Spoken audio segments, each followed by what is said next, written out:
This is the Pop Tournaments podcast. In Pop Tournaments, we take a category of pop culture and let you, the fans, vote on matchups in a single elimination tournament format to determine an ultimate champion.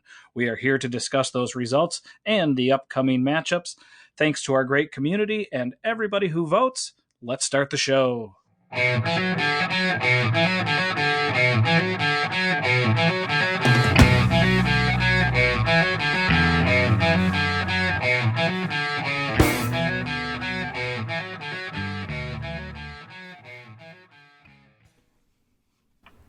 Hello. This is the Pop Tournaments podcast, America's most wanted podcast. John Walsh is out to get us. This is not a podcast about America's Most Wanted. He is just after us. No, we're like the only non-true crime podcast there is, I believe. Non-true crime and non-sports. I noticed a lot of new sport, and it's like there's barely sports going on. Why? So weird. Well, hello, and welcome. We are so glad to have everybody back with us. It is February. I got it right this. Yes, this you week, did. Good job. February 22nd, 2021. So excited to have you guys back with us. This is episode 36, and in fact, it's my 36th day in a row working. It's a strange coincidence there. Oh, man. Whatever. Yeah. I am Jake Wicker. We have Ryan Barrett. What's happening, everybody? Jennifer Schmidt. Hi, friends. So happy to have all three of us back together. Ryan is back from Jupiter. I hope you had a fun trip. It was not. I actually was. I was out last week with tonsillitis, and it was a little scary just because anytime you get sick now in this pandemic era, it's always you have that initial like oh fuck kind of moment, and then even when you get a negative test, it's like okay, well there's like a 10% chance that that's not right, so you're still not really sure until you find out what's actually going on. So I ended up having to go to the emergency room last week, and found out that I had just had a bad case of tonsillitis. So yeah, it was a pretty nasty week, but I am back to 100% now, so I'm happy to be back. Don't worry, we won't make you talk too much. Strain those precious vocal cords. No, I am kidding. We put on our best face, but we were very, very worried and so glad to have you back here. But we're back on a Monday once again, and it's warming up here. It is for us Twin Cities residents. So spring has sprung. Yes. I hope our local listeners have had a great weekend. Jen, how was your weekend? It was fine. I don't know. I feel like I'm just in a funk, which everyone gets into sometimes, especially now, pandemic related. So, Weird transitions. It's just George Clinton. He was in one for years. Decades even. He was. Jen spent the weekend listening to the Parliament Funkadelic. Yep, totally. No, I get it. I felt like that super cold. And... Yeah, it was. So and fine, but that SNL sketch from this week, the music video one, the Loco song, and she's talking about talking to her plant now, and my husband's like, "Don't you have that exact plant?" And I'm like, "Yes, I did. I bought it 3 months ago, and yes, I do in fact talk to it." He's up in our bedroom, and I tell him he's pretty and pet his leaves pretty regularly. Oh, man. Is Steve getting jealous of the plant? Maybe. So yeah, that's where I am. So hopefully we'll... Nothing wrong with talking to plants, though. Yeah, it helps them grow. It makes them better. And it helps me be more loco, but whatever. At least I've got someone to talk to.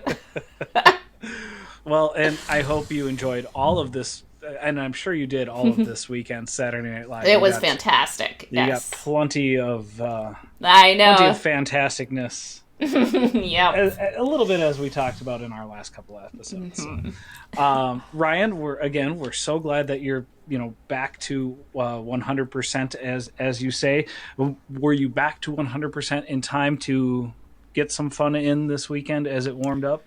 Yeah, I was. I was back to work on Thursday night, and I was able to enjoy the kind of the thaw out, the great Minnesota thaw out, and that was really nice. Just being around people who were all just like geeking out about it. Like everybody was in such a good mood. So that was cool. And then here. Yeah. And yes, SNL was great this week. I wish I could remember that there was one Weekend Update joke that like me and Becky both just like blurt laughed. And I remember thinking in the moment like that's the best Weekend Update joke of the year so far. But now I can't remember it. So, but it was a very good episode. So that was definitely a highlight of the weekend. And then just watched some movies. We power watched a show yesterday. We finished it. It's a solid like over 4.5 hours, and we watched the entire thing in one sitting. I'll talk about it later during Recco's portion because I think it's worth mentioning. It was a very, very good show, and it's We'll talk about it later. Awesome. You just inspired me now. Now I want somebody to come up with a show that is interesting enough because you said power watch, but then it throughout the different ups and downs of the show, it gives you different instructions on what workouts you should be doing during the show. That would be great. Like take a break during this 15 minutes. Now get up and do 10 push presses. Yep. Dumb. Well, I tried as hard as possible. What did you do, Jake? I hope you had a fun weekend. Well, I did the best I could to try and enjoy the great Minnesota warm-up. I think we should just coin that phrase every year. What weekend we get the great Minnesota warm-up. I turned 39 yesterday. Yay! Happy birthday! Thank you. Happy birthday, Fraser. Exactly. You know what? I also that was probably the highlight of my weekend. I came up with a new fun game for everybody. Yes. And it took me until like the night to figure it out. But I thought you were just going insane. Yeah. No, your street gang is your choosing of the 5 most famous people that share a birthday with you. So I came up with my street gang is one Fraser Crane, Kelsey Grammer, Nina Simone, Jordan Peele, Snape, Alan Rickman, and Rue McClanahan from the Golden. Awesome! That is a great street gang. I feel like that's a badass 5 to be walking with. That's great. Yeah, we'll have to post this to find out what everyone else's street gangs are too of our Pop-Tarts. Awesome. We'll post that this week. That's something we this do. pod. Yeah, but I could not figure out why you kept posting about Fraser Crane, and I was just like, he's lost it. Like Jake has finally completely lost it, and I even knew it was your birthday, and it was 2 hours later that I was like, oh, okay. Well, thank you. So it took me watching Entertainment Tonight to figure out what was going on. Oh, that is a great callback. Oh, man, I remember that show. John Tesh, I think, was there sometimes. I don't know. Yeah.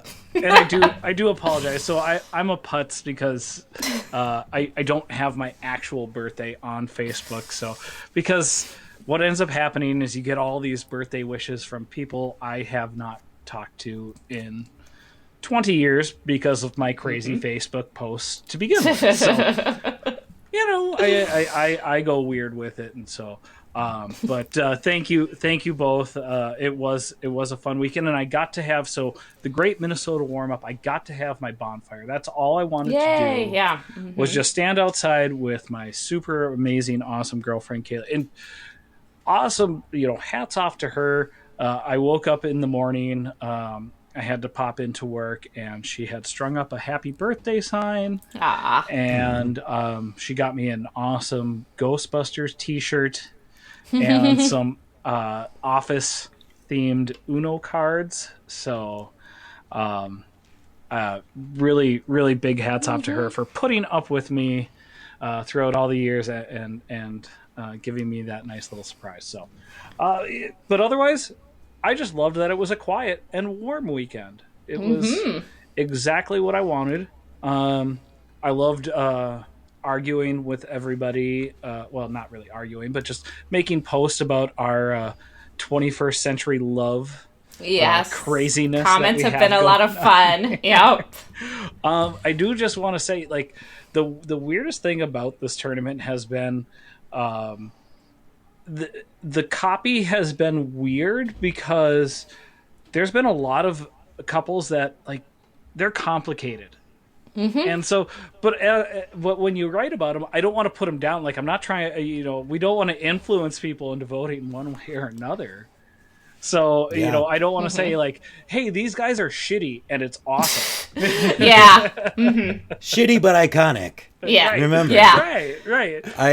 Today I had to write about Elizabeth and Philip from The Americans and Carrie Bradshaw and Mr. Big from Sex and the City, which both are like weird kind of couples. relationships. Yeah. And I don't really know much about Carrie and Mr. Big, so I had to ask Rebecca, my wife, for you new listeners out there, if this is your first episode. And I said, like, how would you describe them? Like, will they or won't they? And she said, no, I'd say on again, off again. Yes. Like that epic love story of, like, ups and downs and on again, off again. And married to other people and leaving someone at the altar and all that jazz. Yeah. In again, out again. Yeah. In again, out again. I mean, it is called Sex in the City. That's true. Yeah, that's pretty perfect. Sorry. That's a dirty dad joke. Yeah. But yeah, we've got that fun tournament going on right now. Still progressing through our first round. A few more matchups to go. But this is our Questos and Recos episode. And over the weekend, or last week, we had a really, really fun question posed out there. And I think this one, like, it gets really, really deep. There's a lot of directions you could take with this, but essentially, Jen posed the question: if you were making a mixtape for your crush, what one or two specific songs would you put on there? And we had, I loved the responses. It was a wide array. Yeah, and I'm like, we need to make this album, like this Spotify playlist, because there are so many, like, great songs on here. And some that I didn't really, like, I'm not super familiar with, so that I want to check out for sure. That's a great idea. We should definitely do that for real. Yeah. That Spotify playlist. Yeah, let's do it. Yeah. And that was the thing. Like, there were definitely some that I had heard of. There was definitely some that I'm glad people responded with because it opened my eyes to new things, and some I still need to get to. But Ryan, were there any big ones that stood out to you? I know there was a lot of back and forth through the comments. Anything that really jumped off the page to you or you related to? Well, the ones that right away I was like, oh, yes, that. I totally forgot about that. There were two, both sort of by the same artist. Death Cab for Cutie, Soul Meets Body. Our loyal follower, listener, Jennifer MT, mentioned. And then Rebecca, my wife, mentioning Such Great Heights by Postal Service or Iron and Wine, but I've always been partial to the Postal Service version. Although I think I kind of got into the Iron and Wine version first, but I feel like I put the Postal Service version on a lot more mixtapes for people I had a crush on. Postal Service might come up in my recos slightly, but we'll see. Jen, was there anything that really jumped off the page to you? Yeah, I really liked Jen G's answer of Dreaming of You by Selena, because I definitely, like, high school me would have wanted to put that, or received that on a mixtape for sure. And then college, or more after college, me agrees with Nicholas V with Chris Isaac's Wicked Games, which is like the sexiest song that there is. Being super subtle there, Nick. That's a power move. Totally being like, just putting like the most, like the biggest like fuck song ever on somebody's mixtape and being like, so what do you think? So could you tell I have a crush on you? Just like putting like Sade, Sweetest Taboo on a mixtape. This wasn't I Want to Smash mixtape. No, but that was, that is a great answer. Yeah, absolute banger. I just wonder how do you mix it in? Is that your opening track, or do you drop it in subtly? I think you work up to it. I think you need some foreplay first before you get to the main event song. It's not. I think you need to. So, as far as mixtape construction goes, I had already been doing this, but then in High Fidelity, I feel like it was kind of echoed back to me, and I sort of used that as a template going forward even more, which was like the first song is like this big epic kind of like mid-tempo song, and the second song you ratchet it up even more and it's like just super fast like crazy, and then you bring it down, take a breather, and then kind of bring it back up again. But so that's kind of the way that I start every mixtape. And in those, for like crush purposes, in those 4 songs, I kind of try to come across as like, like there's a love song in there. There's also maybe a song that kind of says like, we're having fun, we're friends, we're friendly. And then like the 5th or 6th song is where I kind of nudge into the BTW. Well, we'll get to your guys' responses in a little bit. We had, again, I loved this question because we had so much good response from the community out there. Tony L gave us Home by the Foo Fighters, one of my favorite bands, and also Walk of Life from the Dire Straits. I like the uniqueness that we're going to see through a lot of the answers here. Super fans, that's what you guys are being called right now. Missy S referred to her husband Chris S as he put on the mixtape for her Heartbeats by The Knife and Dry the Rain by the Beta Band. Those were two. Really... Dry the Rain. I put that on. I totally didn't see that. I put that on a lot of mixtapes too. So you got there's a lot of good connections here, and those were fun songs to go back and re-listen to. Jennifer B had Turn by the Wombats and Photograph by Cody Fry. The Photograph song was a cool song to check out. I had not heard that before.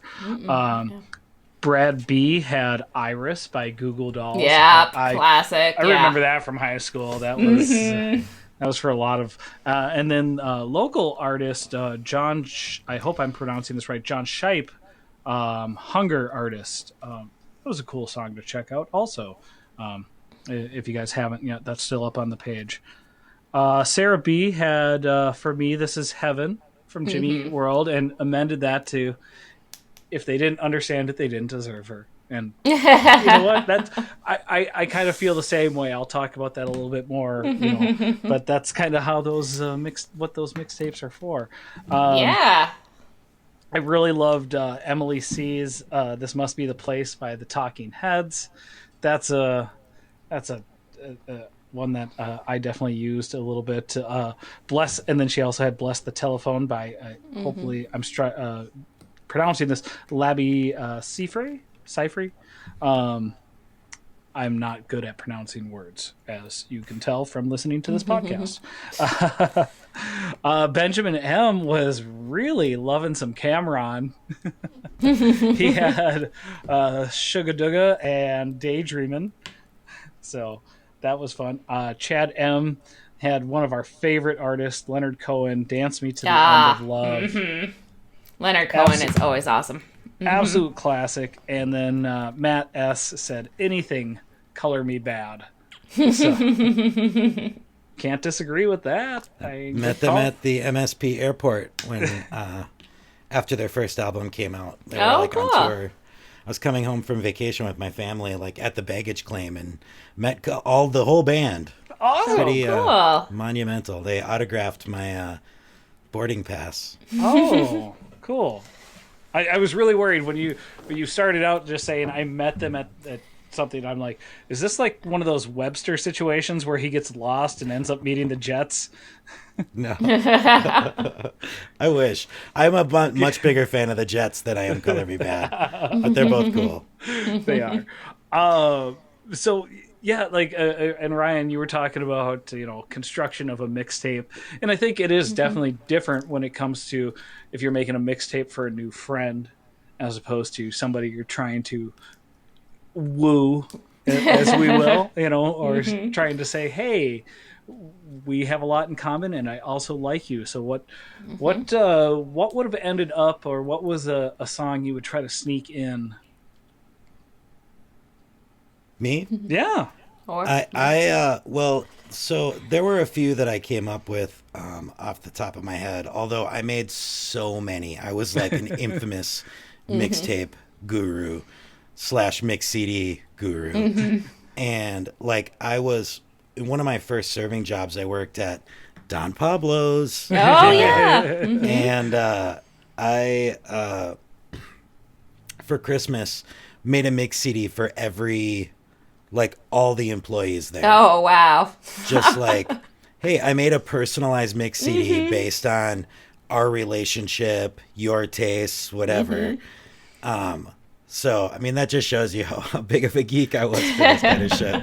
And Ryan had friendship crushes on all of you people. Yes, exactly. They that's, were all, it's a very special thing. And Wicked Games was on every single one of these mix CDs. Yeah. He's like, I want to talk to every one of you. Sorry. So, the songs that that came up first, one of them, and this was kind of a rule breaker as far as what I was talking about earlier, because this was often that second song that turn it up to 11 and just boom, boom, boom. It's called Sex Laws by Beck. Oh, okay. It was a hit, but it wasn't Odelay, massive, huge Beck hit. It was kind of one of his lower key alternative radio hits. But that song is just wild. It sounds crazy. That whole album, Midnight Vultures, is just, it's produced by the Dust Brothers, and it's just such a fucking weird album, but it's so cool. And I put a lot of those songs from that album on a lot of mixtapes, also including Deborah, which I thought about putting on this list, which is also a great song. But, so that's definitely one. And I mean, the lyric in the chorus, I want to defy the logic of all sex laws. That's a pretty awesome, hey, let's do it kind of hint dropped in. Yeah. And the second one is a big one. Elliott Smith. Say Yes. That, Elliott Smith is one of my favorite artists of all time. And that's, not only a great song, on its own. Yeah. Just, especially on a surface level, but it's also a great introduction point to Elliott Smith. You know what I mean? Like if somebody's never heard Elliott Smith before, it's a good way to be like, oh, this is an artist that I really love, you know? And then the last one I put on, this was kind of, I fancied like a theme song for me. It's called Natural Born Lover, and it's by Sharon Jones and the Dap Kings. Nice. But yeah, also like really fun, upbeat, like soul song. But yeah, those were the three that I came up with.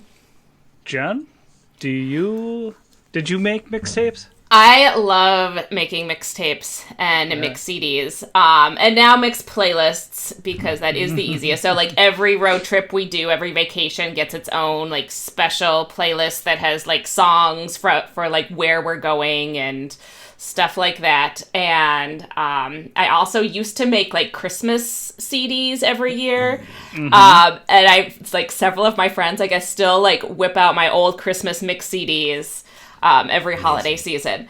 So when I make it, I've made Steve several CDs too, like for Valentine's Day. Yes. So I like to do songs that have like some kind of inside joke between you as a group, and stuff like that. So, and I made Steve a CD one time of just like all like concerts we'd either been to together or like the theme songs from TV shows we'd watched together and stuff like that. So that was a good one. Oh, that's so amazing. Yeah. So I always, you know, but if this was just for a crush, and so I didn't have like 10 years of being with somebody, and I would put, I love Crazy by Aerosmith. I think that's a really fun, sexy song and a classic. And there would, of course, be some Bon Jovi on there. Probably some Always or Bed of Roses. Ryan, you missed it. Bon Jovi was here last week. Yeah, we talked about it. Yeah. He was asleep the whole time. Yep. Like really nice guy. Just kidding. I'd do those. And I would also, because I put it on every mixtape or playlist, the song from St. Elmo's Fire, of course, because that's the best playlist song ever. So, really, Man in Motion. Really that's a good mix, and I'm so happy. Now, Ryan, you have some competition here. You call yourself a mixtape guru. I would say that you have a mixtape sommelier. I like doing it too. Yeah, across the way from you. Aficionado, sommelier, I don't know. I like sommelier because I like drinking a lot of wine, so I think that works. And you find the right things to pair with the right dishes. Yes. There you go. So I love this question because there's so many different ways you can take it. So the way I looked at it, being the super nerd that I am, I was always and raised on television because I never grew up in neighborhoods. So everything about like youth for me was what I saw on TV. And so for me, anytime I was able to make a mix tape or mix CD, it was all about the grand gestures towards these people that had no idea that I was interested in them. So it was always about sneaking in the weird song or like trying to seem cooler than I was. One of the big ones for me, like I would always try to sneak in like an obscure song. Later in the adult years, it was a track called "Poor Song" from the Yeah Yeah Yeahs. That was a secret track on their first major labels. So I was like, hey, look how cool I am because I know this secret love song. And I'm playing it for you. I would always try to, put Dave Matthews onto a CD for girls that had no interest in Dave Matthews. Because look at me, I'm weird. I'm into different music. I was so much more insufferable back in the day than I am now. So believe it or not, if you can imagine. and my mixtapes reflected that. Even like, or it would be like I'd make a mix of a bunch of hippie music, and then I'd slip in a Boys to Men song. Oh, like, Boys to Men, though. Look at how weird I'm being. Yeah, whatever, God boy. Jesus. See? You just can't escape it. I will say, the one really nice song, I'm not sure who originally did it. Eddie Vedder always covers it. It's called Throw Your Arms Around Me. It's a nice little simple guitar song, and I always do love that song. And I believe I put it on a mix CD for Kaylee. I wanted to ask you guys, did now I know, Jen, you've gone on to make mix albums and mix playlists for Steve, but in your courtship, were there any mix albums exchanged? I don't think so. No. That's okay. No, I think it was more, after we were established that I shared my talents with him. Now, Ryan, you are a mixtape master. There were some mixes exchanged. Many. I don't remember like exact. I remember specific ones. Over time, but yeah, I don't remember the exact timeline, but I know there were many mixtapes throughout the process. The wooing period. Yeah. All I can say for sure, and I know this for a fact, is Kaylee just said what? every mixtape I made her, she's just like, I don't get it. I was trying way too hard. But thank you everybody out there for responding. Again, this we'll do our best to try to put together a nice Spotify playlist of all these songs that you guys recommended and that we talked about. Fantastic collection of songs here, and we really appreciate all the responses.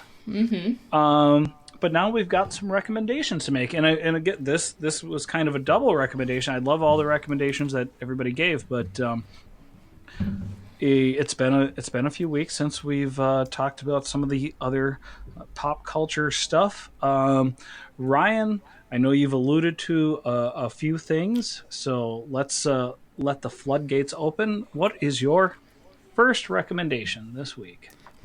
Well, in order to close the loop, I'll start with the show we watched last night. It's called It's a Sin.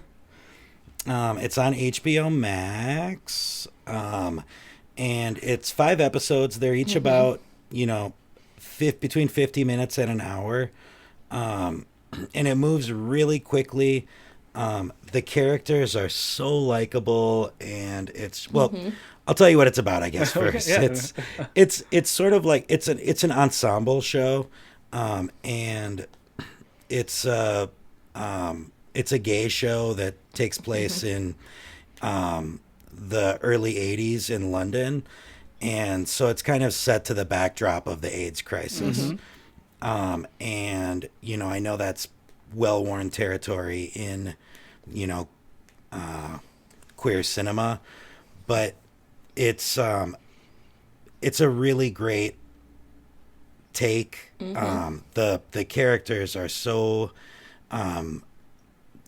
lovely, and they're fun to spend time with, and it's not too it's more fun than like, it's not completely dour and just like puts you through the ringer. It's very much like for the most part like a nice show. Yeah. Like hanging out with fun, nice people, but you go through the journey with them.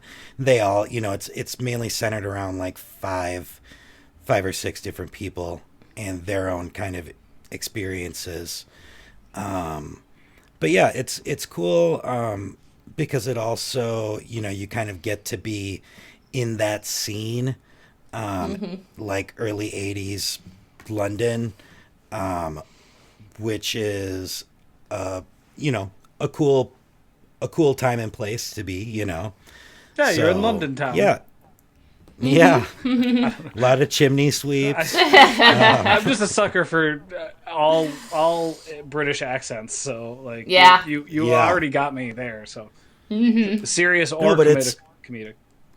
yeah, it's I definitely recommend it. It's it like I said, it moves really quick and it's really touching and yeah, Nice. a very good watching experience. It's a sin. Wait, Awesome. it's a sin. And when you started out, you said HBO Max, and I was worried there was like a new HBO streaming service where they added 3 A's because they keep Max. Yeah, it might HBO next Go, year. HBO Yeah. Now, HBO Max, Yeah. HBO Max. HBO Max. and pretty soon the all new HBO Triple Max. Yeah. I don't know. Jen, do you got a recommendation for I us? do, yeah. So it's actually kind of building off it's a recommendation that Ryan had a couple months ago.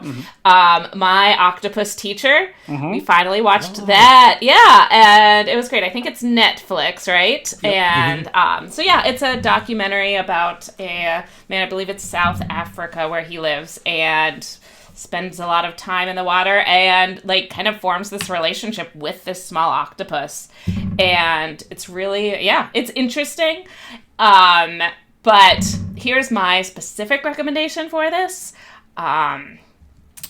Do it while you're high. Watch that show, get high, and then watch that movie. It's really good that way.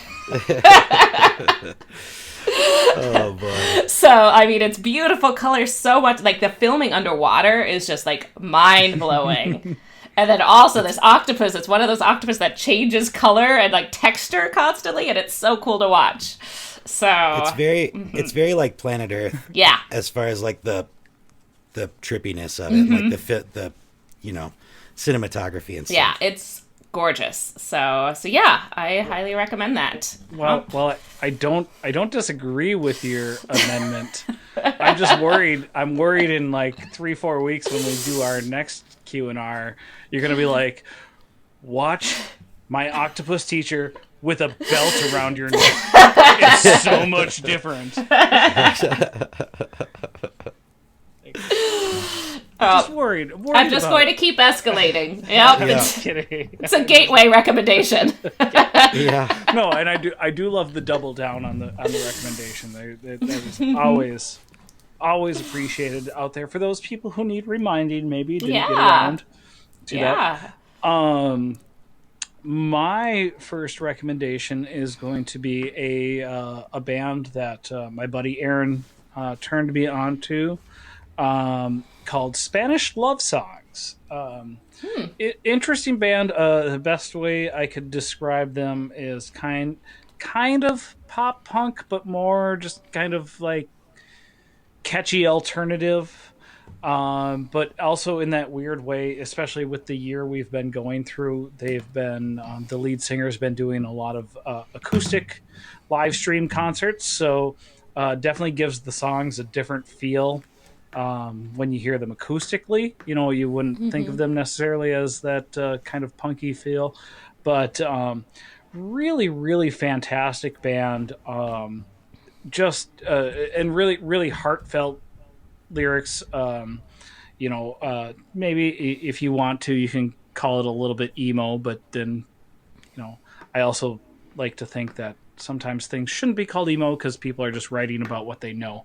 But just a nice, fun, really good musical band. I was talking with one of our fans, and he said, yeah, I like this band, and if this was 10 to 15 years ago, I would have been obsessed with them. So, for those of you always looking to expand your musical horizons, Spanish Love Songs. My song of late has been a song called Routine Pain. For those of you who need to kind of scream scream sometimes or just get out some feelings. It's a really, really good song. So yeah, music recommendation. I don't have as many of those as I used to have. So always happy, and thank you, Aaron, for turning me on to that. Ryan, you got another one for us? Yeah, so this is kind of a double dip here. We watched two movies back to back that were both great. Godfather 1, the first Godfather one. 2. Yeah, classics, I would say. Sorry. No, the first one, also on HBO Max. Judas and the Black Messiah. Oh yeah, I'm excited to watch that. Technically, really great movie. The score, the cinematography, the acting, just like incredible. It's a historical account of Fred Hampton, who was kind of like the one of the Black Panther leaders from kind of the second wave, and it is also the story.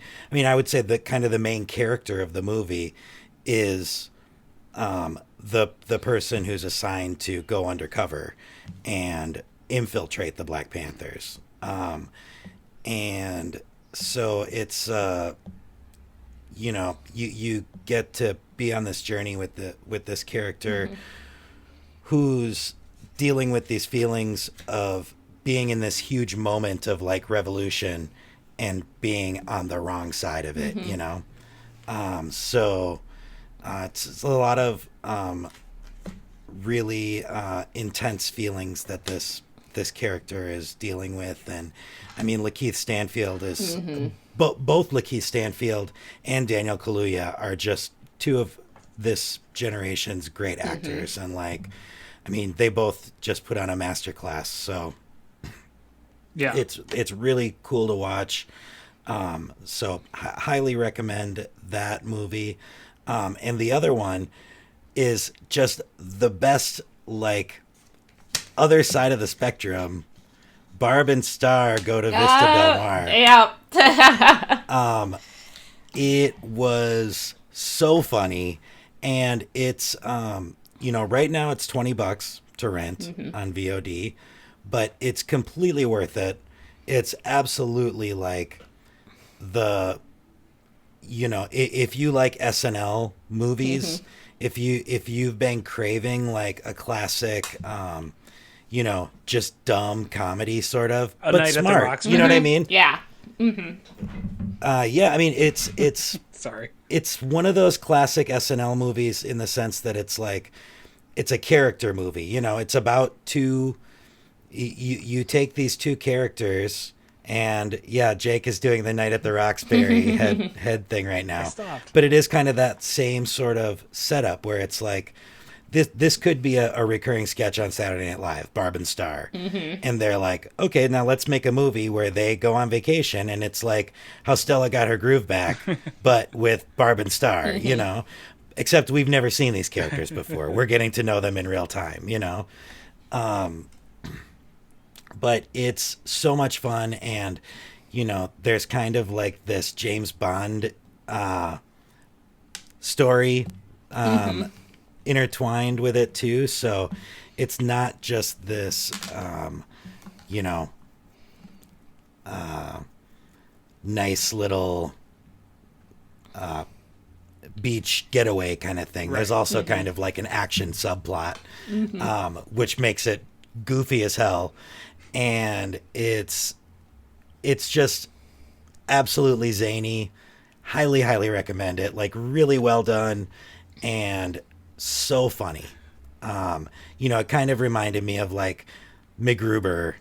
Okay. As far as like, viewing experiences where it's just like, oh my God, I did not see that coming. Like, and I've really heard it's one that that's like gets funnier or will probably get funnier the more times Yeah. see it. Oh, absolutely. There's so many little like throwaway lines where you have to go like, oh my God, wait a minute. Like I didn't really get that, but you know. No. So yeah, I mean it's really great. And I wasn't really familiar with the co-star. Annie Momolo, I believe is. Yeah. I guess it's a Kristen Wiig's like writing partner. But she's hilarious. And they play off each other so well. There's such a natural partnership there. And yeah, can't recommend it enough. If you enjoy comedy, go watch it. Totally worth the $20. So your description makes me worried that I'm going to go watch this movie and I'm going to love it so much that I'm also going to be angry that there's not a similar movie starring Kate McKinnon and Aidy Bryant. Oh, yeah. Oh, my gosh. My son would be so excited if there was a movie with Kate McKinnon and Aidy Bryant. He loves them. That's what I thought of. That was the duality of my thoughts when I first saw articles about this movie. I'm like, oh my God, I can't wait to see this. Oh my God, why haven't they done this 15 times over with these two? No, I know they're definitely on that level. Aidy and Kate are on that same level where they just like, they're so in sync with each other. Yep. We might just have to do a tournament of Aidy and Kate characters. Sounds good. Else. Yep. Jen, one more? Yes. Well, I don't know if it's really a recommendation. It's probably something that everyone already knows about. But I'm going to recommend what my plans are for this evening, which is finding someone you love and drinking a lot of wine and watching The Bachelor. So it's a really fun thing to do. So tell us. I've heard some interesting things about this season. Do you have thoughts? Always. Yes.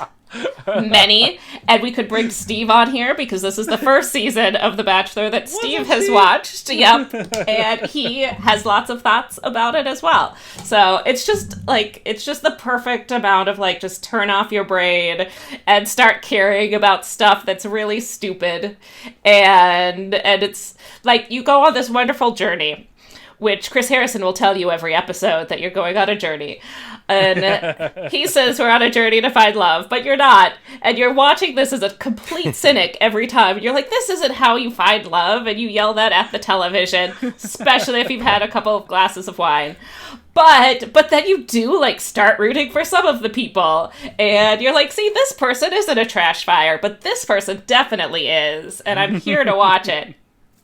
So it's great. It's a good like mix up of people, for sure. This one, like, there's some seasons that are really boring. This one has some really interesting folks with it. It's also been a season with some different controversies kind of going on, like, outside of the show, too, which, so Steve and I have been, like, texting each other different articles and explaining to him, like, who some of these other people are. Like, Chris Harrison was interviewed by Rachel, a former, like, bachelorette, and talking about stuff. So, there's always that, too. Our favorite person who's still on it right now is from Minnesota. We love a Minnesota hometown connection. She's a teacher from Edina, is one of the top ones. Yep. So, and she's not a trash fire. She's super awesome. It was for a long time something I would watch. I'd have girlfriends over and we'd drink wine and watch it. And we're not doing that right now because we're not hanging out with other people because we're staying safe and COVID free. So Steve stepped up and came in to be my bachelor partner, and it's been a lot of fun. So I recommend it. Yeah. Mm-hmm. So you're kind of talking me into it. It's really, it's a good time. Mm-hmm.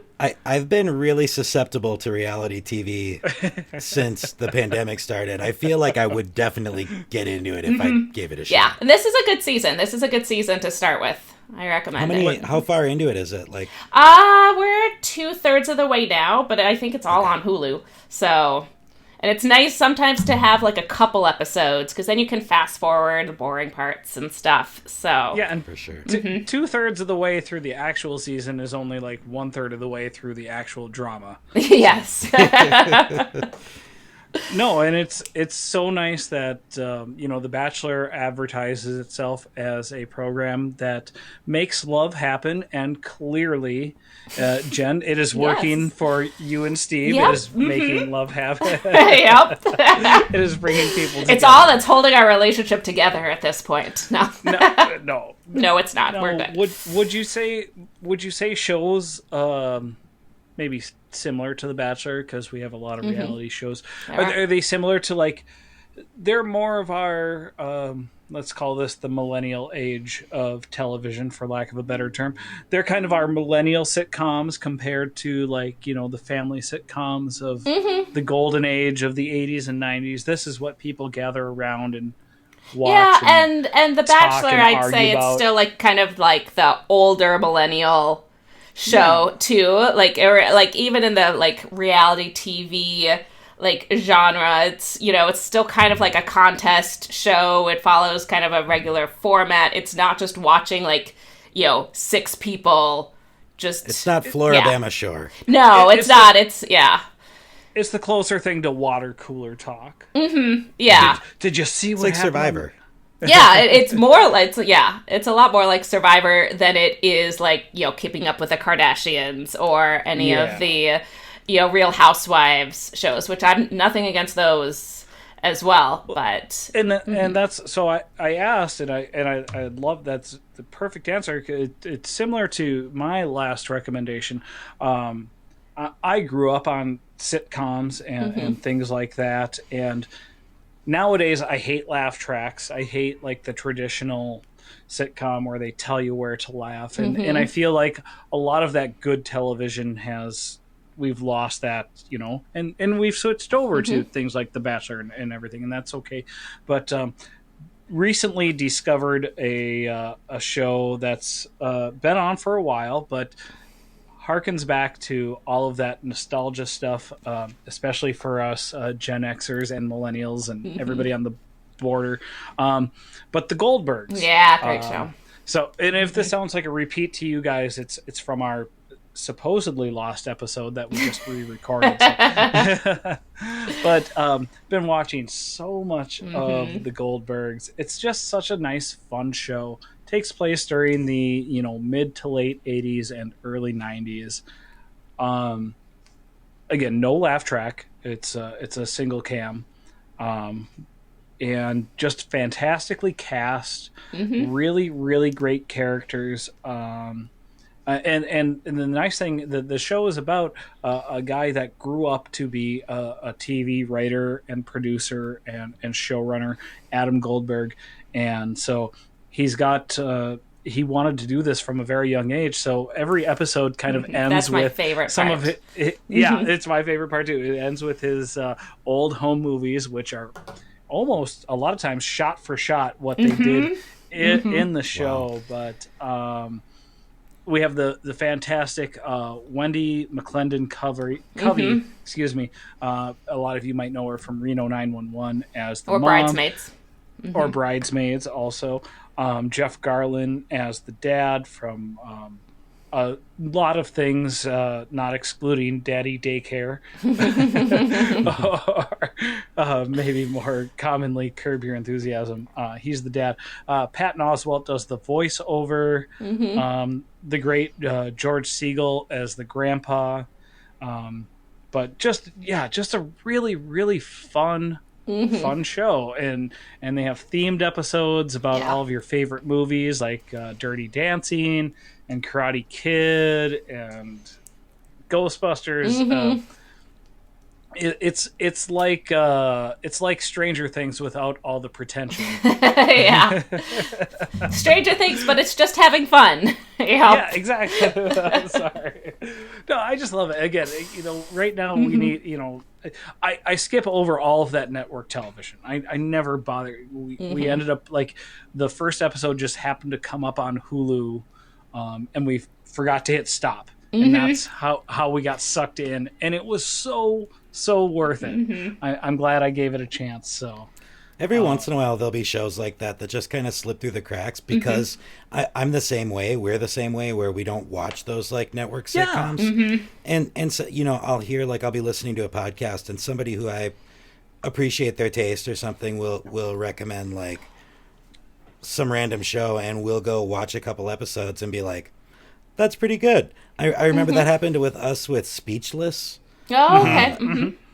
That was on for a while. I don't think it's on anymore, but that was when we it was kind of a similar vibe where it was a single cam show, but still kind of like a family sitcom. And yeah, just like a really solid. There definitely are heartfelt show. Some great shows out there. Again, I don't necessarily. I completely agree with Ryan. I don't agree with network television, but every now and then, there's some good ones. Yeah, there's talented writers and talented actors, and they're gonna accidentally make some good shit sometimes. Everybody's got to put food on the table, just like Latrell Sprewell. And Goldberg's is perfect for pop culture nerds like we are.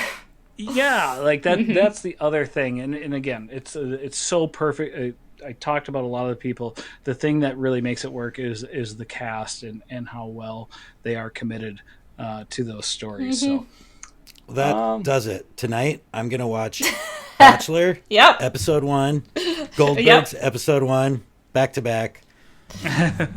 Same time. I'm gonna watch one in the left eye, one in the right eye. Check out Becker by Ted Danson. Oh gosh. I'm just kidding. We'll do a tournament of Ted Danson shows one of these days.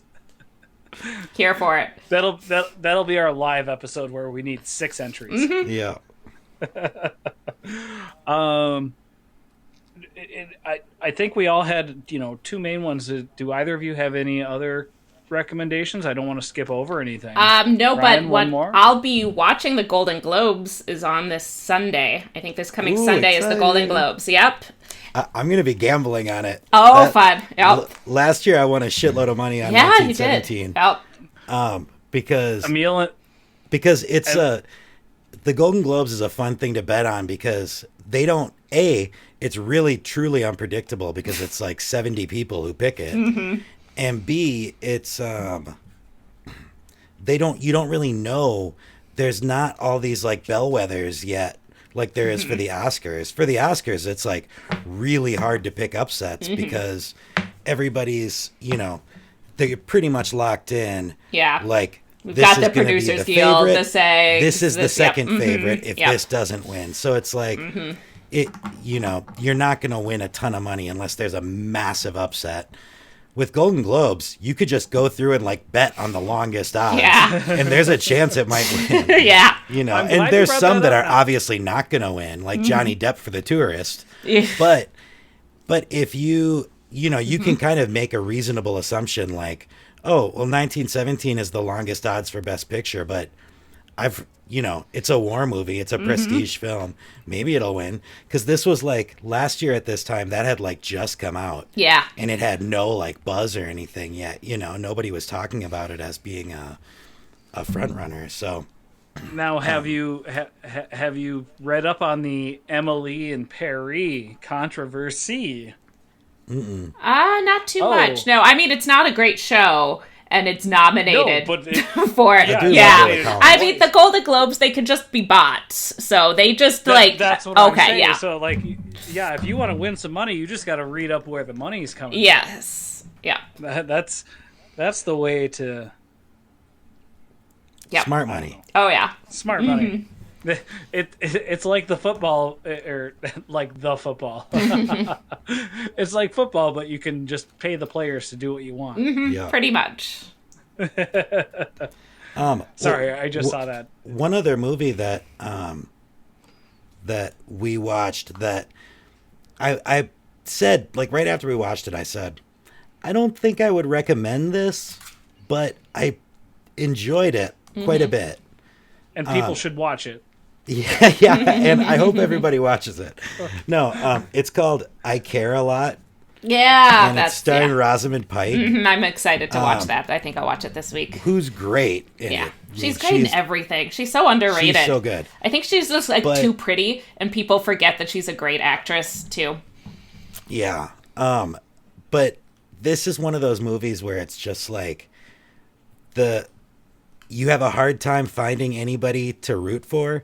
because everybody's just so bad. Like everybody's bad. You know what I mean? So it's like really hard to find footing in like, getting any sort of, empathy. But she is very bad in this movie. This is my type of movie. Yeah. I will cheer Despicable. for everybody. But yeah, so I mean, that's the reason I think it would be frustrating for a lot of people. Yeah. If you're not into like dark movies, you know what I mean, or dark comedies. And this definitely isn't a comedy, but it has that kind of tone to it, like the dark comedy tone where it's like, just kind of nihilistic. And Diane Wiest is there, and I'm so excited about like Diane Wiest being in stuff again. She's awesome. She's awesome in this too. And Peter Dinklage. Yeah, always great. Like it's a really great cast, and yeah, good movie, very entertaining. One of those movies where like from moment one you're just like pit in your stomach, anxiety roller coaster. But yeah, you need to be in for the kind of movie where there's not like a black and white kind of, this is the protagonist, this is the bad guy. It's just like a lot of bad people. I like that. Yeah. I mean, I don't like a lot of bad people, but yeah, Netflix. I care a lot. We'll definitely be checking that out. Anything else? I've got I'm nothing done. left. I'm good. Catherine, actually, I got one more. I'm gonna for something you said, Ryan, reminded me of. Just go check out everything Catherine Hahn has done. Oh yeah. Oh hell yeah! I know she's everybody's been watching her in WandaVision, but Private Life. it just made me think of. Yeah, go spy on her. Yeah. In private. No. What's her show on HBO? Mrs. Fletcher. Yes, that's a great That show is so good. So good. Yeah, Mrs. Fletcher is a great one. Highly recommend that. Fantastic and transparent. Go back and watch her guest episodes in Parks and Rec. Those are some of the best So ones. good. Yep. Fantastic. Yeah, I think that's all we got. It's going to be an exciting week as we get into the second round of 21st Century Love. Yeah. I think a lot of surprises. Yeah. For me, both with how close some matches have been and how dominating some matches have been. I really think this is probably our most difficult tournament to predict and see who's going to come out on top. But it has been a fun one so far. Anybody got anything as we wrap it up? Nope. Stay safe out there. Stay warm. Peace Pancakes in the Middle East. Wrap it up. Yeah, peace in that Middle East. Now you're reminding me of 90s Saturday Night Live. Later. That's kind of what I was talking to. I remember I saw the goal. I saw the. I almost said the Golden Globetrotters. The Harlem Globetrotters at the Target Center, like in the early 90s. And I made like a tag board poster, that like people would bring to sports games. And I don't know what it said on it. But then like in the corner, it had a picture of a soldier and it said peace in the Middle East. That's how you got to pass security. Exactly. You're like, dude, come on. It's for the soldiers. Gulf War, baby. Well, we appreciate you all taking the time to listen to us, and really hope you check out all of these great recommendations, and please keep commenting with fantastic crush love songs. Yeah. But until next week, for everybody there in the Pop Tournaments community, please keep on voting and keep on popping. Pop, pop. Bye, friends. Bye.